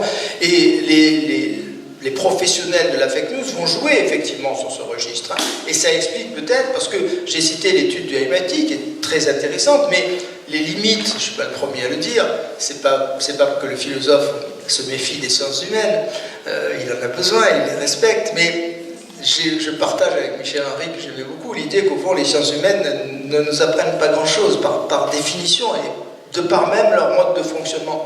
Donc, si on lit l'étude qui est très belle hein, du MIT, on n'a pas d'explication effectivement. Pourquoi ça se diffuse plus vite? Bon, il y a le comment. Hein, les sciences répondent remarquablement à la question comment. Comment ça se diffuse comment ça se diffuse très très vite, etc. Mais il n'y a pas de vraie réponse à la question du pourquoi. Et toi, tu as énoncé une hypothèse intéressante et que je partage largement sur le pourquoi. Le pourquoi, c'est qu'effectivement l'individu va retrouver une sorte de plénitude ou d'importance dans un monde où il est nié en permanence, et donc d'être à l'origine effectivement de cette fake news. Et c'est un petit peu, alors tu as cité les selfies, on peut citer l'attention que nous avons tous au nombre de likes qui sont présents sur les statuts qu'on poste sur Facebook. Oui, on est dans ce monde-là, qui n'est pas un monde de l'individualité en fait, qui est un monde du narcissisme. Il y a un chercheur américain que j'aime beaucoup, que j'avais lu avec bonheur au début des années 70, qui s'appelle Christopher Losch, qui a écrit un livre majeur qui s'appelle The Culture of Narcissism. Hein, le complexe de Narcisse, ça a été traduit en français par le complexe de Narcisse. Qui est Christopher Losch? C'est quelqu'un qui, dans les années 60, a partagé un peu l'euphorie américaine, le mouvement hippie, la libération, on va vers le bonheur, etc., on va s'éclater, peace and love. Et puis, au début, qui retourne sa veste et qui vire sa cutie au début des années 70 en disant non, mais je me suis trompé, c'est pas tout à fait ça. C'est un monde égocentrique, en fait, angoissé. Bon, on a peur de la mort, on a peur de la vieillesse, voilà. Donc il a très très bien décrit ça, Christopher Losch. Je vous recommande Christopher Losch, hein, LASCH. C'est un remarquable sociologue américain, c'est presque un philosophe. Donc oui, je crois que tu as raison, bien sûr. Mais ça, c'est peut-être l'explication, effectivement, pourquoi ça fonctionne et pourquoi ça fonctionne aussi bien et si facilement. Parce qu'effectivement... Alors, un dernier point pour te répondre, il y a un philosophe français que j'aime bien, qui s'appelle Alain Renaud, dont j'ai lu la plupart des livres, qui a écrit un très bel ouvrage il y a quelques années, il y a déjà 15 ans, j'en ai fait le compte-rendu dans une revue, qui s'appelle La femme d'autorité. Je vous le recommande, c'est un très très bon livre. La femme d'autorité, que montre Alain Renaud? Et effectivement, tous les systèmes d'autorité se sont écroulés. On ne croit plus nécessairement le médecin, on va chercher sur un site médical la solution à son problème. On ne croit plus le professeur. Moi j'ai vécu ça dans ma carrière. Pendant 20 ans de ma vie, je mettais des notes aux dissertations de mes élèves et puis ils acceptaient la note que je leur mettais. Et durant les 10 ou 15 années de ma carrière, j'avais pourtant des élèves de prépa, sélectionnés, brillants, mais j'ai commencé à voir apparaître une contestation. Mais vous êtes sûr, M. Granarolo, que vous avez bien compris ce que je voulais dire? C'était eux qui avaient tout compris, c'est moi qui étais un con. Hein. Bon, donc, mise en cause de toute autorité. Hein. On ne croit plus les journalistes, parce qu'on ne croit plus au fait qu'il y a des individus qui ont peut-être une information que nous n'avons pas. Donc c'est l'égalitarisme forcené dont nous sommes les victimes. C'est ça le nihilisme, c'est l'égalitarisme forcené. On est tous à égalité. Donc du coup, il n'y a plus ni vérité ni erreur. Personne n'a une compétence. Alors Platon, moi je vous renvoie à Platon, il est fabuleux. Lisez le livre 8 de la République de Platon, qui est un chef-d'œuvre absolu. Platon décrit la démocratie, qui en fait est la démagogie pour lui, parce qu'il n'aime pas beaucoup la démocratie, et il décrit ce monde dans lequel effectivement les enfants ne croient plus dans l'autorité des parents, ils ne croient plus dans l'autorité des professeurs, ils ne croient plus dans l'autorité des gens qui sont supposés avoir une compétence quelconque, la remise en cause de toute compétence. Et nous sommes dans ce monde, effectivement, de la remise en cause de toute compétence. Du même coup, il n'est pas tout à fait surprenant et incompréhensible que la fake news soit mise sur le même plan que la vérité. C'est pour ça que le domaine médical est intéressant et que les informations pseudo-scientifiques pullulent, effectivement. Parce que je remets en cause, effectivement, le statut d'individus qui sont sans doute respectables et sur lesquels on peut faire un petit peu confiance en restant prudent et sceptique. Le scepticisme est une belle chose. Enfin, il y a peut-être des individus qui ont fait des études très très poussées et qui travaillent depuis 20 ans sur un sujet, qui ont peut-être un peu plus raison que l'Hurberlu qui va tout d'un coup produire une page Facebook dans laquelle il va nous dire n'importe quoi. Voilà. Enfin, je pense. Mais vous n'êtes pas obligé de me croire. Peut-être Pas obligé du tout. Allez, j'attends la contestation, vous savez que j'adore la contestation. Ne soyez pas d'accord avec moi, ça m'inquiète profondément. Qui veut s'exprimer? Christian, tiens, quelqu'un qui veut. N'ayez pas peur, hein, on est... Voilà, voulez-vous. Oui, donc, sur les millions de fake news qui circulent, et de lecteurs de fake news, comment se fait-il qu'au nom du narcissisme, il n'y en ait pas qui démontrent l'inverse et qui fassent partir une contre une fake news? Comment on explique ça? Alors, vous allez être copain avec Zuckerberg, hein, parce que c'est un peu son discours. Hein. Oui, il dit le meilleur ennemi de la fake news, c'est de produire un vrai discours. Bon. Il défend sa gamelle. Bon. C'est vrai, parce que, je ne sais pas, l'exemple que vous avez pris sur Mars, je sais que je l'avais reçu. Vous l'avez reçu, ça? Je l'avais reçu, c'était une vieille tante de 94 ans qui m'avait envoyé ça. Tu l'as vu, ça sera intéressant. Alors je lui avais répondu que ça m'étonnerait que ça arrive. Parce que moi, j'avais expliqué. Mais moi, pendant un centième de seconde, je vais sembler ridicule à vos yeux, et j'assume, j'ai eu, pendant un centième de seconde, un élément de surprise. Mais tiens, il se passe peut-être quelque chose d'extraordinaire. Puis Voilà, immédiatement, j'ai réfléchissant, on voit que c'était impossible. Donc, bien sûr. à elle, je lui ai répondu. Bien sûr, c'est bien vrai sûr. que j'ai pas eu l'idée d'arroser. D'arroser, oui, bien sûr. Non, vous avez raison. Parce que vous êtes un individu au sens vrai du terme. Voilà, donc c'est vrai qu'il est étonnant qu'il n'y ait pas du narcissisme en contre. Oui, à l'opposé. Mais c'est très redoutable en fait, parce que je vous ai cité tout à l'heure, c'est l'homme qui aujourd'hui utilise le plus l'expression fake news, c'est Donald Trump. C'est quand même fabuleux ça. Fake news, il dit. C'est la photo qu'on vous a mise sur le côté. Hein. Donc c'est quand même très très fort. Parce que du coup, il retourne, lui qui a été élu à coup de fake news, il retourne l'accusation contre ceux qui l'ont accusé. Et puis finalement, oui, ceux qui disent des choses méchantes sur Donald Trump sont peut-être en train d'émettre des monstruosités à son égard, etc. Donc c'est très très pervers. C'est-à-dire qu'effectivement, on est dans un monde où tout est aplati. Donc la contre-information, on retrouve là la logique de la rumeur. Je crois qu'Abferrard avait bien compris ça. Hein. Bon. C'est très difficile. Qu'est-ce que vous faites si vous êtes, je reprends très rapidement, c'était 2003, donc vous avez oublié, je peux me répéter, qu'est-ce que vous faites si vous êtes victime d'une rumeur? Je ne vous le souhaite pas, mais enfin, c'est arrivé à beaucoup d'entre nous. Qu'est-ce qu'on fait? Quelle parade? Il n'y a pas grand-chose à faire. Parce qu'en fait, si vous contestez la rumeur, vous la diffusez. Hein, vous allez contester la rumeur. En la contestant, vous allez la prendre, cette rumeur, à des gens qui n'en ont jamais entendu parler. Donc, contester une rumeur, c'est contribuer à la diffusion de la rumeur. Bon, ou si je me tais, on me dit, s'il y a quelque chose à cacher, il n'y a pas de fumée sans feu, etc. C'est très, très, très compliqué. Hein, bon, parce qu'encore une fois, théorie de la communication, information chaude, information froide. Je pense j'avais cité des exemples à l'époque dans ce café philo. Rappelez-vous le faux charnier de Timișoara, hein, en Roumanie, qui a fait la une de toute la presse, des télés, etc. 15 jours après, on nous a dit que c'était une falsification scandaleuse, mais ça n'intéresse personne. Ça n'intéresse personne. La contestation de la fausse nouvelle, c'est pas intéressant, c'est froid. Donc je crois qu'on a ça aujourd'hui. Je crois que les chercheurs du MIT, alors encore une fois, il n'y a pas de réponse. Il n'y a pas la réponse pourquoi. Il ne faut pas l'attendre des sciences humaines. Elles n'ont pas les armes pour donner ces réponses. C'est pas leur faire insulte. Hein. Bon, elles sont dans le comment, elles ne sont pas dans le pourquoi. Mais ils ont très très bien montré, effectivement, la différence de la vitesse de propagation de la fausse nouvelle. Donc si vous émettez en opposition à une fake news une information sérieuse, elle va se diffuser très lentement et elle n'intéressera personne. Je vous encourage quand même à le faire.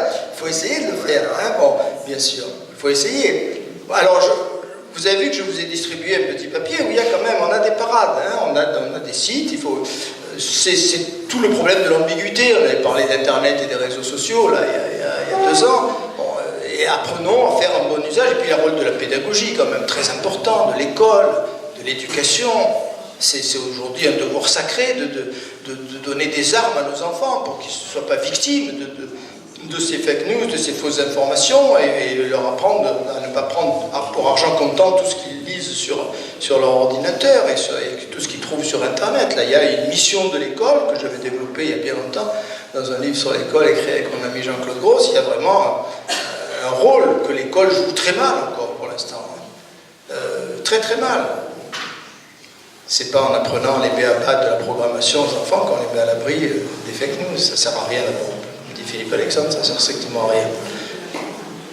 Bien, d'autres... oui. Ah, il y a des prises de parole là-bas. Ah, c'est bien, j'attends. J'espérais la contestation, je sens qu'elle arrive.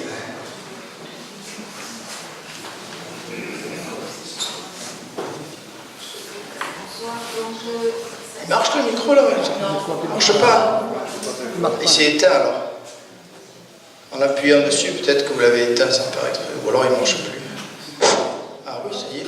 Parlez bien dedans. Oui, on a évoqué le narcissisme, mais moi je voulais évoquer aussi la violence, parce que par exemple, il y a un désir de destruction et de violence. Par exemple, moi j'avais commandé des rétroviseurs chez Oscaro.com, qui est un site vraiment pas cher du tout pour acheter des pièces automobiles. Et la rumeur a couru que ce site, Oscaro.com, avait fait faillite. Or, en fait, il n'a pas du tout fait faillite, au contraire, ça marche le feu de Dieu. Donc ça, c'est déjà un point de violence pour essayer de détruire ce site qui marche très bien. Et il y a également de la violence parce qu'on est quelquefois manipulé. Je me rappelle, et une violence à diffuser. Je me rappelle, l'une de mes filles avait reçu l'image d'un chat, bon, je passe les détails. Donc c'était soi-disant un site vétérinaire et il fallait adhérer à l'association contre la maltraitance des animaux. Il y avait une photo qui était absolument horrible et il fallait la diffuser pour avoir le plus de signatures possible. Mais après j'ai pensé, en diffusant cette photo, on diffusait de la violence aussi. Donc on était soi-même manipulé. Voilà ce que je voulais signaler, c'était peut-être une violence sous-jacente. Merci pour ces belles remarques. Je reviens à Cap Ferrer, à son livre sur la rumeur, qui est vraiment la Bible. Enfin, on n'a rien écrit de mieux depuis, c'est un livre qui a une vingtaine d'années. Qu'est-ce qu'il dit dans ce livre? Il dit que précisément comment dire ça, que l'individu qui émet une fausse nouvelle, d'abord, comme on l'a dit tout à l'heure, il se sent important. Moi j'ai perdu le fil là. C'était quoi votre remarque là du début, la première partie? Excusez-moi. Hein. C'était la violence sous-jacente. D'abord, diffuser une rumeur pouvait nuire à la personne. Voilà. Alors, c'était et après la manipulation, donc on est violent. Non, j'ai oublié parce que je ne suis pas client chez Oscaro, c'est pour ça que j'ai oublié votre. Donc, chez Cap Ferrer, vous avez une très belle idée qu'il appelle la prophétie auto-réalisatrice. Bon. Il donne l'exemple suivant. Vous avez deux boîtes qui sont en concurrence dans un petit espace. L'une des deux boîtes va lancer la rumeur que la boîte concurrente est au bord de la faillite. On profite qu'un employé de la deuxième boîte ait quitté la deuxième boîte pour venir dans la première boîte et on fait savoir que, en fait, s'il a changé de boîte, c'est que ça va très très mal dans la boîte concurrente, elle est au bord du dépôt de bilan. Qu'est-ce qui va se passer si la rumeur réussit? C'est-à-dire qu'effectivement, cette deuxième boîte qui va très bien, les gens vont avoir peur de faire des commandes, hein, de travailler avec elle, et effectivement, l'idée qu'elle est au bord de la catastrophe, elle va s'avérer exacte, c'est ce qu'on appelle une prophétie autoréalisatrice, c'est-à-dire le fait d'avoir annoncé que c'est la catastrophe va produire la catastrophe. Et donc ça, c'est très très fréquent. Vous avez raison, et il y a beaucoup de violence là-dedans. Bien sûr, il y a beaucoup de violence. Il y a une façon de provoquer des effets, et donc on est dans ce monde, et j'adore la phrase de Nietzsche, époque des sophistes, notre époque. C'est exactement la théorie des sophistes. Le combat des sophistes, c'est pour ça que j'ai cité Platon tout à l'heure, pas spécialement, on ne peut pas être un amoureux de Nietzsche et un amoureux de Platon à la fois, ça va pas ensemble. Mais il y a quand même de très très belles idées chez Platon. Platon comprend que effectivement le combat de Socrate contre les sophistes, c'est quel combat? Socrate, c'est quelqu'un qui pense qu'il y a effectivement une vérité qui est indépendante de nos perceptions. Il y a des choses sont vraies, qu'on les énonce ou pas, donc il s'appuie évidemment sur la géométrie. Quoi que je dise sur les trois angles d'un triangle, la géométrie plane, ils sont égaux à 180 degrés, même si personne ne le dit, ils sont égaux à 180 degrés. Bon. Donc il y a une vérité qui est indépendante du locuteur. Alors que pour les sophistes, la vérité, c'est simplement le discours qui est cru. Hein. L'individu qui possède la vérité, c'est celui... Alors, c'est pour ça que Platon, on peut lui en vouloir. Pourquoi Platon n'aime pas trop la démocratie? Alors certains disent, bon, il adorait l'Égypte, etc. Mais Platon fait des remarques pleines de bon sens en disant, mais finalement, c'est quoi le seul moyen qu'on a d'arriver au pouvoir en démocratie? c'est de faire un discours qui requiert l'approbation de la majorité des citoyens. Que ce discours soit vrai ou faux, sensé ou fou, j'arrive au pouvoir quand j'obtiens la majorité, l'accord de la majorité. Donc qu'est-ce qui est important? C'est d'apprendre à prononcer des discours qui déclenchent l'adhésion de la majorité des citoyens. On met complètement de côté la notion de vérité.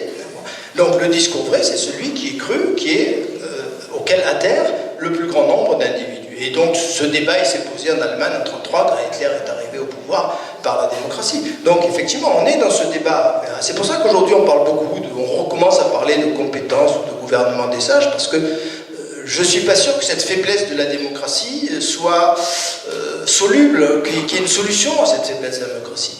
Moi, je cherche depuis 40 ans, ou plus, depuis que je fais de la philosophie, une solution à cette tare. Ce n'est pas une faiblesse, c'est une tare de la démocratie. J'arrive au pouvoir quand je suis majoritaire. Mais bon, ouais. Qu'est-ce qui se passe? Là aussi, je n'ai pas parlé d'islamisme, parce qu'on en a parlé, que j'ai écrit un livre à ce sujet, mais enfin, si demain, effectivement, il y a une majorité d'individus en France qui pensent que c'est la charia qui doit nous guider, est-ce que la charia va devenir la vérité? Est-ce qu'il va falloir accepter l'idée qu'il y a une seule façon de vivre ensemble, qui est pour les femmes de porter le voile et de respecter quand même la nette domination, c'est le côté sympa de l'islam, hein, du masculin sur le féminin, et voilà, je plaisante, hein.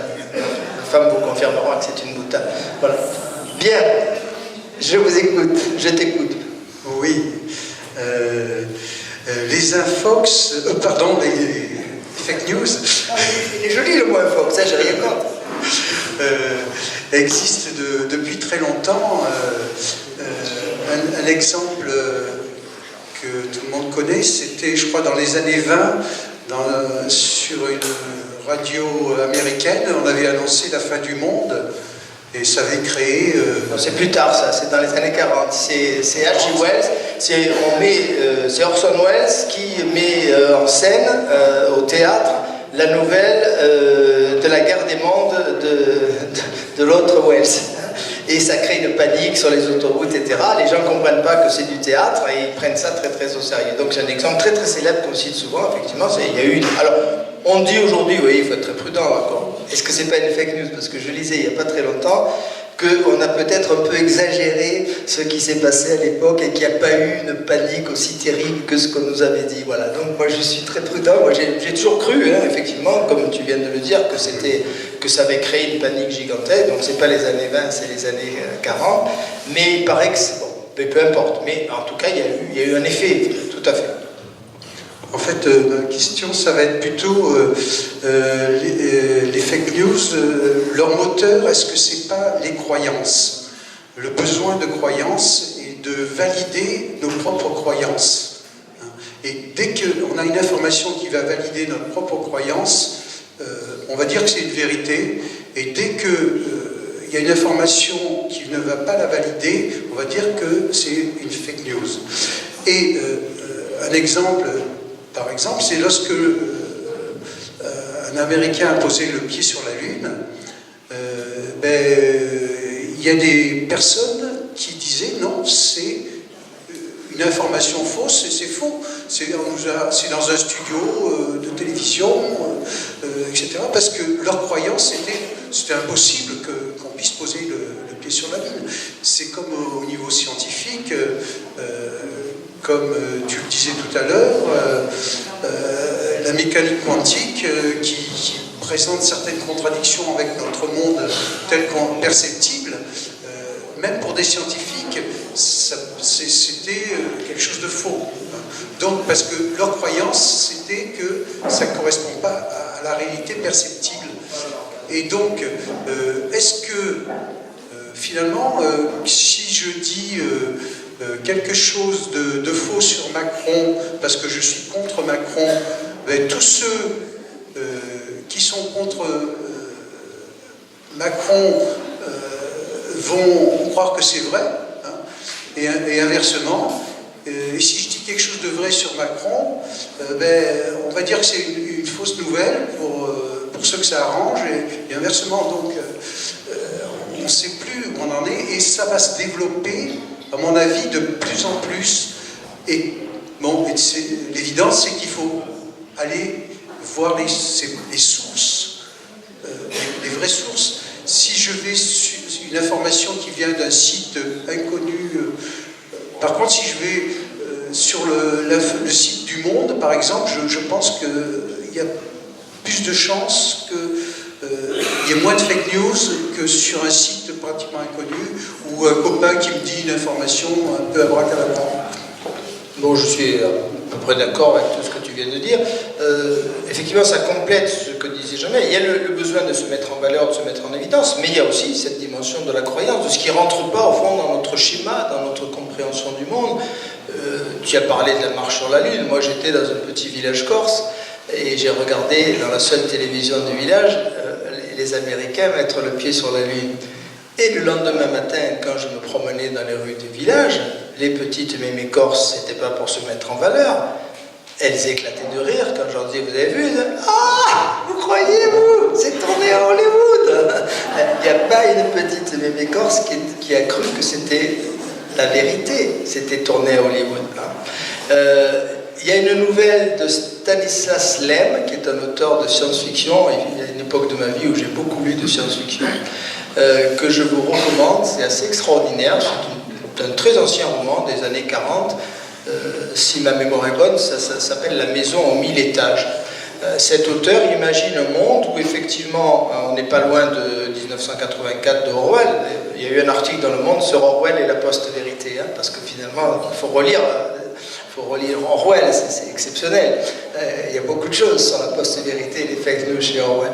Donc effectivement, il disait que les choses se présentaient de cette façon-là et que c'était très difficile de faire la part des choses et que quelqu'un qui entend quelque chose qui contredit son schéma mental. Donc dans la maison aux 1000 étages, qu'est-ce qui se passe? On a un gouvernement mondial, on a une surpopulation planétaire, et on a un gouvernement mondial qui essaye un peu comme dans Soleil Vert, de diminuer la surpopulation. Alors ils ont trouvé une idée extraordinaire. Ils font croire à la population terrienne qu'on envoie des fusées, c'est Elon Musk, pour aller coloniser une autre planète. Et en fait, ils envoient à l'abattoir les individus qui s'inscrivent par milliers pour partir sur une autre planète. Donc on montre à la télévision le départ des fusées, tout le monde voit qu'on a voilà, une manipulation planétaire. C'est très fort à l'époque, une manipulation planétaire. On fait croire aux terriens qu'on va sur une planète lointaine, alors qu'en fait on est en train de les éliminer parce qu'on est trop nombreux sur la Terre. Voilà. Donc très difficile effectivement de faire la part des choses, et on retrouve cette question de l'autorité, de la compétence. Donc là aussi, toute la dimension de l'éducation. Il est urgent d'apprendre à nos enfants. C'est pour ça que ce petit instrument-là, cette petite page que j'ai développée, que je regrette d'avoir insuffisamment photocopiée, il faudrait la faire connaître à vos enfants. Ils ont besoin d'avoir des outils pour essayer d'être exigeants au niveau de l'information, développer l'esprit critique, développer la comparaison aussi, toujours aller voir s'il n'y a pas une contre-information quelque part par rapport à celle qu'on lit. Mais je lisais il n'y a pas très longtemps, je ne sais plus dans quel journal, je lisais qu'il se passe quelque chose d'assez terrible, et ça rejoint un peu ce que tu disais. On a l'impression qu'on est dans une société où les gens discutent de plus en plus avec les gens avec lesquels ils sont d'accord. Et très rarement avec ceux avec qui ils sont en désaccord. Il y a une peur de la confrontation, donc c'est une forme de communautarisme, parmi d'autres, indépendamment de la société multiculturelle, c'est une forme de communautarisme. On est inquiet, donc on se soude autour des quelques individus qui nous rassurent parce qu'ils pensent comme nous, parce qu'on est, je dirais, comme Nietzsche le disait magnifiquement, nous ne possédons plus la vérité, donc du même coup c'est très inquiétant de ne pas posséder la vérité. Et du même coup, se rassurer en pensant que j'ai peut-être pas la vérité, mais ce que je pense, il y a 80% des individus qui le pensent comme moi, c'est extrêmement rassurant. Voilà. Donc il y a cette dimension-là. Oui, il y a madame qui ne s'est pas exprimée, après Jean-Michel aussi. Non, pas de son. Christian? Ils ont retouché le bouton. Faux. Non. Il faut éviter d'appuyer sur le petit bouton rouge.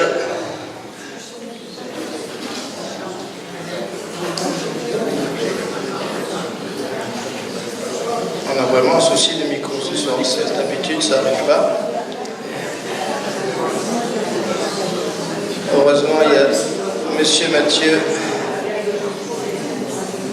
qui a toujours une solution. Donc c'est pas la pile alors. Essayez de parler sans micro, madame, si je vous entends. Je reproduirai votre question en retournant. Je n'ai pas bien compris ce que vous appeliez la post-vérité. Alors, est-ce que c'est du mensonge? Est-ce qu'on vit dans le mensonge si on est à l'après?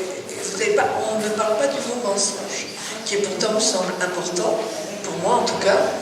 Et la vérité, si vous dites, bon, peut-être qu'on ne sait pas ce que c'est, mais elle doit exister.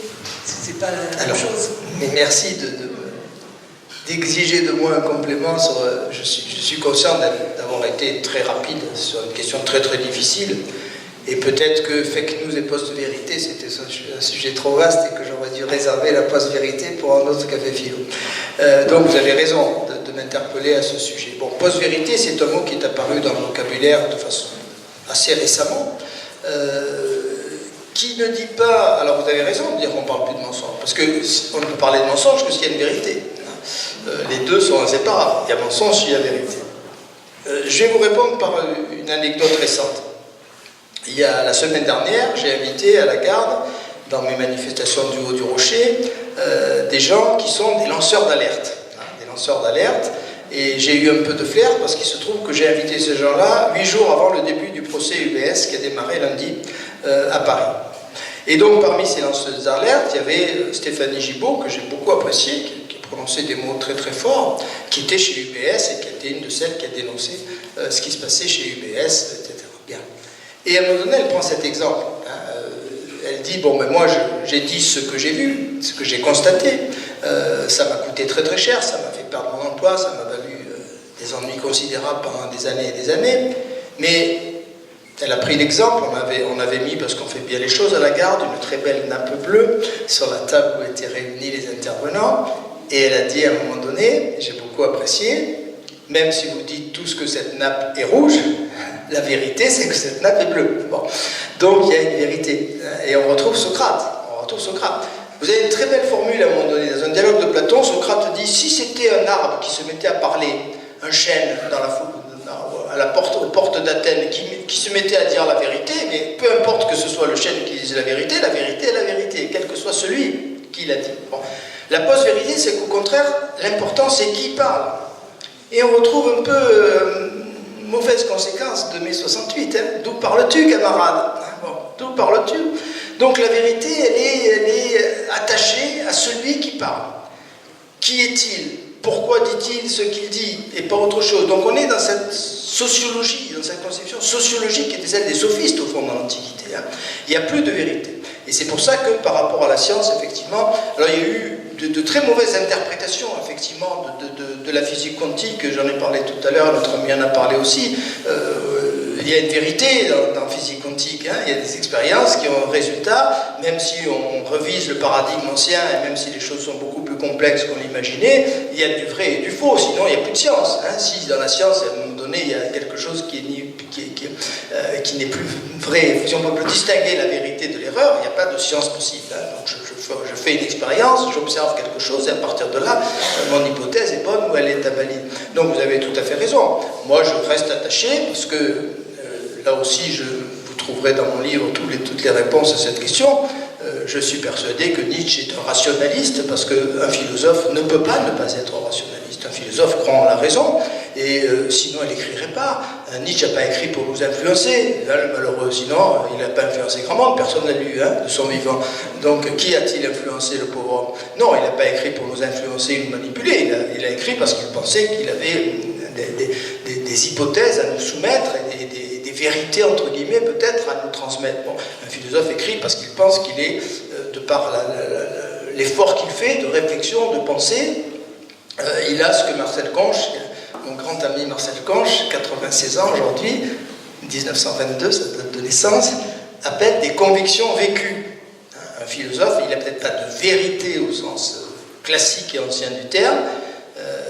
Marcel Conche se réclame du scepticisme, mais le scepticisme, c'est une grande philosophie, mais il a des convictions vécues. C'est-à-dire qu'il ne veut pas vous imposer sa vérité, mais lui, de par l'effort intellectuel qu'il a fait et la recherche qu'il a menée, parce qu'il a consacré sa vie à la recherche de la vérité, il a à un moment donné une position qui lui semble être valide et qui différencie d'autres positions qui lui semblent erronées. Mais par contre, il ne prétend pas qu'il a la vérité avec un grand V, parce que finalement, il y a une réponse très simple. Nietzsche parle de la mort de Dieu. Mais c'est quoi la mort de Dieu? C'est la mort de la vérité avec un grand V. Avec un grand V. La vérité absolue, intangible, immobile. Or, effectivement, là-dessus, il y a bien un effondrement de cette croyance, parce qu'on s'aperçoit que les choses changent. Alors, vous savez, moi, j'avais peur de faire de la peine à mes étudiants, parce que parmi mes étudiants, j'avais des croyants, j'avais des catholiques. Alors, j'avais trouvé la parade. Une parade absolument extraordinaire. Je ne sais pas comment j'ai trouvé ça. J'ai dû tomber dans l'escalier. Au lieu de dire Dieu est mort, je disais Zeus est mort. Bien sûr que Zeus est mort. Qui va contester que Zeus est mort? Si vous allez à Athènes et que vous trouvez quelqu'un agenouillé devant la statue de Zeus, appelez le SAMU athénien, hein, il faut l'enfermer de suite. Hein. Bon, personne ne croit plus en Zeus. C'était quelqu'un Zeus. Hein. Si vous vous intéressez à la Grèce, c'était quelqu'un Zeus. Hein. Tout le monde croyait en Zeus, on faisait des sacrifices à Zeus, tout était organisé autour de Zeus et du culte de Zeus. Tout le monde s'en fout. Zeus est mort. Et j'étais content comme ça. Je ne parlais pas de Dieu. Zeus est mort. Voilà. Donc effectivement, on est arrivé, et c'est un défi pour l'humanité. C'est là que Nietzsche est un philosophe, à mon avis, insurpassable jusqu'à aujourd'hui. Il sera dépassé sûrement un jour, mais pour l'instant, il est insurpassable parce qu'il comprend qu'on s'est lancé un défi à nous-mêmes terrible. On avait ce qu'on croyait être la vérité absolue, définitive. Or, regardez la science. Comment se fait-il qu'en science, des théories ont remplacé des théories? Comment se fait-il qu'en science, il y a des théories qu'on considère comme étant modifiables, alors qu'on devrait avoir la vérité éternelle? Il n'y a qu'une exception à ce que je dis, sur les mathématiques. Mais l'explication, elle est très simple, Kant l'a donnée, c'est parce que les mathématiques, c'est nous qui les avons inventées. Pas difficile d'avoir raison quand on invente quelque chose. Bon. Mais chaque fois que j'ai affaire à un objet, à une réalité, la nature, on s'aperçoit que nos théories ont évolué, en physique, en chimie, en astrophysique, en biologie. On ne croit plus à l'atome, j'ai pris cet exemple, auquel on croyait encore au début du XXe siècle, et puis ainsi de suite à l'infini. Voilà. Donc c'est difficile de vivre dans un monde, effectivement, où on n'a plus ce repère. Et je parlais d'Alain Renaud tout à l'heure, dans La fin de l'autorité, il dit des choses très belles. Hein. On avait ce modèle, hein, on avait cette transcendance, on avait cette verticalité, on avait quelque chose, on avait un garant de la vérité. Einstein est encore un peu, c'est pour ça qu'il n'aime pas trop la physique quantique. Vous connaissez tous la formule d'Einstein, Dieu ne joue pas au dé. Einstein veut qu'il y ait encore un Dieu solide, stable, le Dieu de Descartes, le Dieu fiable, qui ne change pas le Dieu capricieux. C'est l'argument de Descartes. Hein. Descartes se dit à un moment donné, c'est l'hypothèse du malingénie dans les méditations, imaginez un Dieu farceur. Ah, si je changeais la gravitation, ça serait rigolo, non? On change les lois de la gravitation, hein? Demain matin, vous montez au plafond quand vous sortez de chez vous. Bon, quand vous êtes dans votre appartement, vous montez vers le ciel quand vous sortez de votre immeuble. Ça serait rigolo? Non, Descartes dit non, attendez quand même, non. Dieu est sérieux. Il a créé des lois, il aurait pu en créer d'autres. C'est ça qui est très intelligent. Il aurait pu créer de toutes des lois totalement différentes. Mais une fois qu'il les a créées, il ne revient pas. Il est fiable. Ce Dieu fiable, c'est le Dieu de Descartes, c'est encore le Dieu d'Einstein. Mais c'est plus le Dieu de la physique quantique parce qu'on est passé à autre chose. Voilà. Donc c'est vrai que cette post-vérité, elle est très intéressante comme idée, mais on est sur le fil du rasoir. C'est pas parce qu'il n'y a pas de vérité au sens fort avec un grand V que tout se vaut et que tout est égal. Il faut trouver d'autres critères qui nous permettent de différencier les discours les uns des autres. Et Nietzsche est en chemin vers ces critères, en chemin. Voilà. Oui, Jean-Michel. Oui, je crois qu'à côté des vérités scientifiques, du narcissisme ou des croyances qui peuvent amener des fake news, les institutions, des fois, on peut qualifier ça de fake news, laissent filtrer des rumeurs, des fake news, à titre de test pour voir si ça peut passer. Un gouvernement va laisser filtrer par une secrétaire qui aura vu le papier sur le bureau, ça va qu'à enchaîner, les syndicats l'ont dès le lendemain. Ça permet de voir où est la ligne rouge avant de prendre une mesure. De même, un syndicat va dire tout de suite « Ouh là là, attention, le gouvernement a l'intention de faire une loi là-dessus, défendons-nous camarades », alors qu'il n'y a rien du tout. Le gouvernement est le premier, mais il voit la réaction et ça lui permet de dire si le gouvernement dément, bah, vous voyez, grâce à moi, on a réussi à bloquer un projet qui aurait été désastreux. Donc il y a une manipulation politico-économique éventuelle, voulue, et personne n'est dupe, mais on sait qu'elle existe aussi, il faut le signaler, quoi.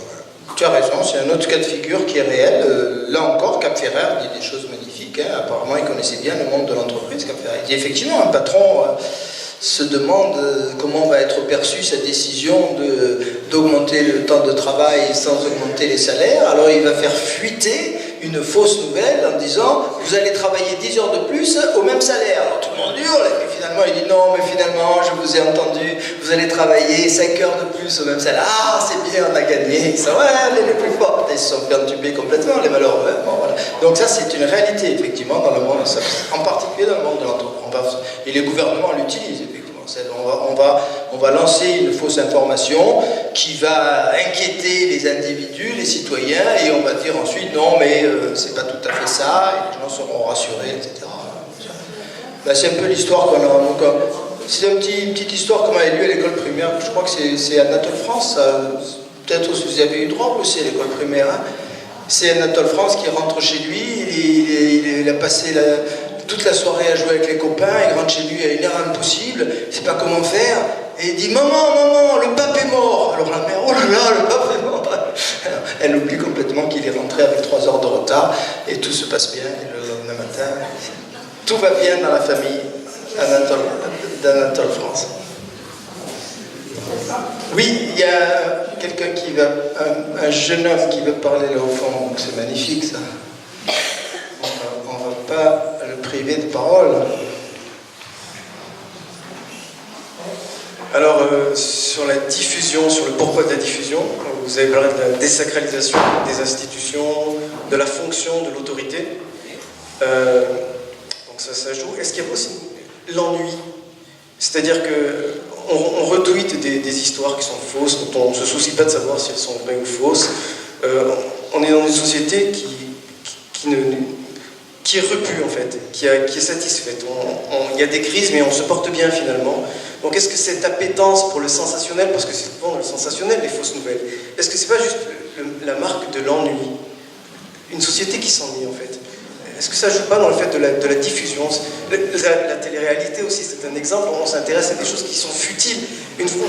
Avant, les gens, ils comptaient, on travaillait, on était dur à la tâche, on avait des vies qui étaient difficiles, donc tout ça, ça comptait pas.